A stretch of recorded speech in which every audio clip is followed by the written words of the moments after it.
le plus frappé dans cette actualité, ce n'est pas qu'un vieux faune se soit laissé aller à ses habitudes graveleuses.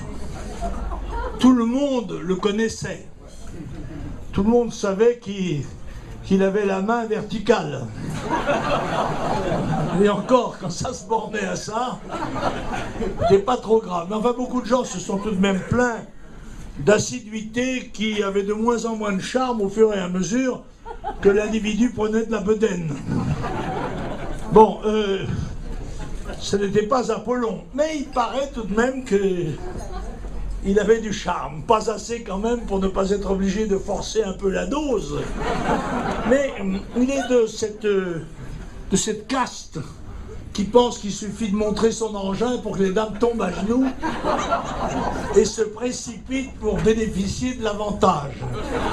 Moi, ce qui m'a le plus choqué dans tout cela, ce n'est pas de voir monsieur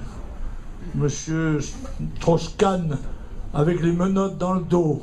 Ça fait pleurer, paraît-il, Madame Aubry.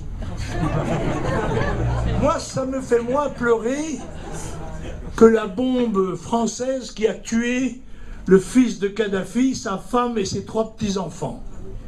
C'est ça, moi, qui me mettrait la larme à l'œil, plutôt que les avatars sexuels de M. Strauss-Kahn. Mais ce qui a été extraordinaire, c'est de voir la formidable solidarité qui a uni le monde politico-médiatique. La défense qui a été assurée depuis plusieurs jours de M. Strauss-Kahn.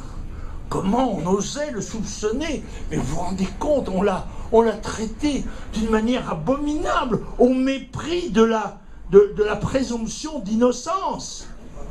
Mais est-ce que nous avons bénéficié, nous, de la présomption d'innocence quand les socialistes avaient monté contre nous le complot de Carpentras? Je crois qu'il restera aux États-Unis. Il ne sera plus président du FMI et il ne sera plus candidat à la présidence de la République. Moi, je le regrette dans un certain sens. Parce que quelle cible c'était! Ah, quand on a des adversaires comme ça, on cherche rien d'autre. J'étais ravi pour Marine. Je me suis dit, au 2e tour, Marine va le défoncer. Pour démontrer quand même que le représentant emblématique du socialisme français, c'est un milliardaire libidineux. Un homme qui s'estime au-dessus des lois, qui croit tout pouvoir se permettre. Il est l'archétype, M. Strauss-Kahn,